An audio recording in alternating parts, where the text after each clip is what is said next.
Okay, so whenever you're in Google Classroom, currently you'll see that the Meet link that we've already set up is not showing, and you can see that by this little thing. On the kids' side, you'd see the view where you don't see the link at all. They also don't see the class code. To check and to turn that on so that it is viewable, so you are the first one in, you'll go to the settings gear, and then you want to scroll down and find where it says visible to students. You want to go ahead and click that on and save it.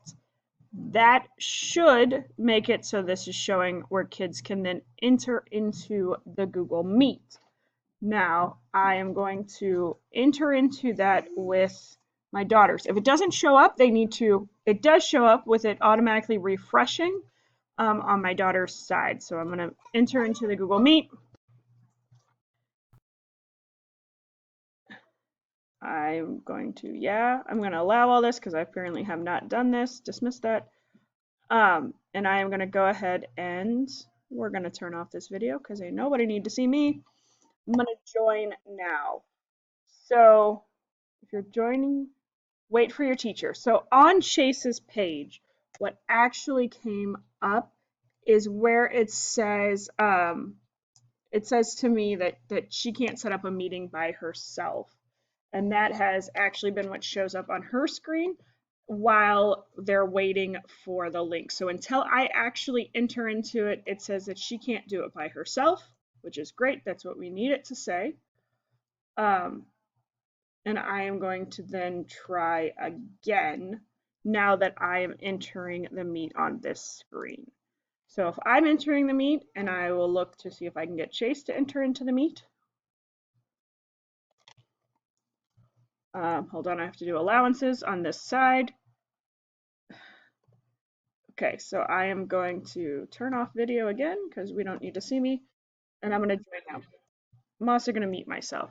So now you'll see that Chase has joined.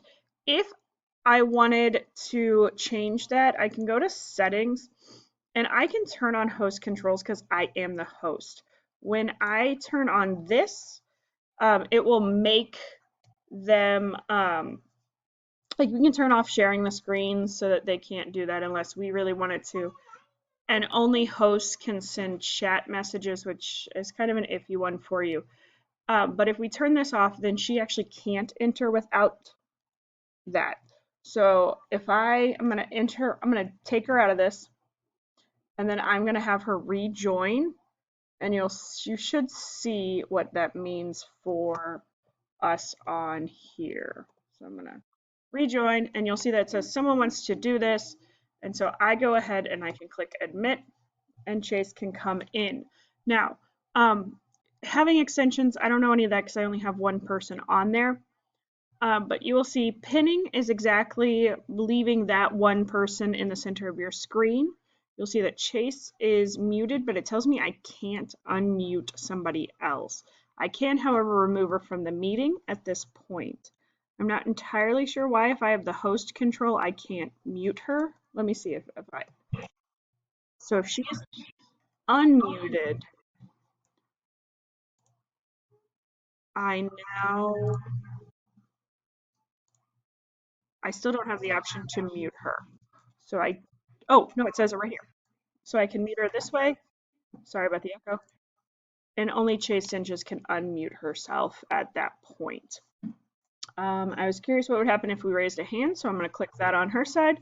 It says right down here, I've raised a hand. Of course, if you missed that, oh, and it does show me over here that she's raised her hand, and I can lower her hand when I'm ready.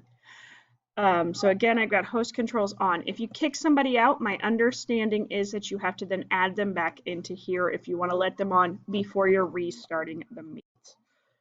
Hopefully, so if I click add people, I could add Chase Dinges again on there, and I've got obviously a variety of kids here. So hopefully this helps, and we'll see.